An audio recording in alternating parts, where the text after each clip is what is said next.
দেখো সবাই আজকের ওয়েদারটা কত সুন্দর মাশাআল্লাহ। সো হ্যালো এভরিওয়ান, আসসালামু আলাইকুম, welcome to my another blog. আজকে আমার কাজিনদের নিয়ে প্ল্যান করেছি ফুল কুড়োবো, ছোটোখাটো একটা ফুলের তোড়া বানাবো। এই তো চলে আসলাম নয়নতারা ফুলের সামনে।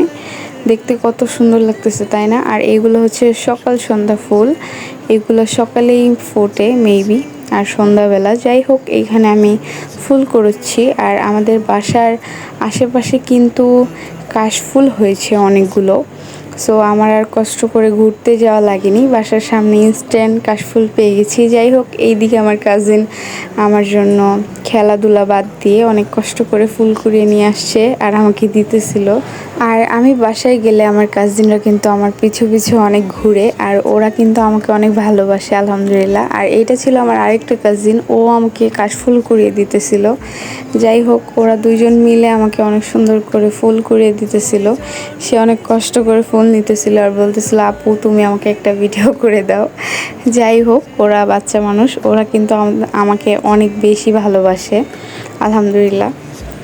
আর ওরা আমি বাসায় গেলেই আমার মেয়েটা কিনে অনেক খেলাধুলা করে, আর এদিকে আমি ওকে থ্যাঙ্কস বলতেছিলাম।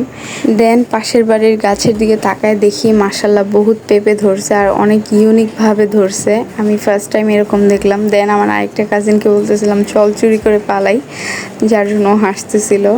দেন লজ্জা পাইছে। আর এদিকে আমার পাখিটা বলতেছিল আম্মু কাশফুল দাও, তারপর ওকে দিলাম।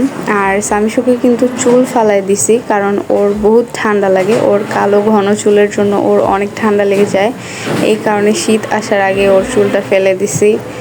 আর এইদিকে তো ওর মামাদের সাথে ও অনেক দুষ্টুমি করতেছিল। দেন এই তো ঘাস ফুল পেয়ে গেলাম অনেকদিন পর। দেন আমার কাজিন বলতেছে আপু এগুলো ফুলের তোড়াতে অ্যাড করো, সুন্দর লাগবে। আর এইটা ছিল ফুলের তোড়ার ফাইনাল লুক। আর কুড়োনো ফুল দিয়ে যে এত সুন্দর করে তোড়া বানাতে পারবো বুঝতে পারিনি। যাই হোক, ওদের সাথে আজকে সারা দিনটা আমার অনেক ভালো কাটছে।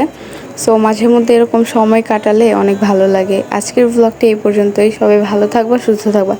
আল্লাহ হাফেজ সবাইকে।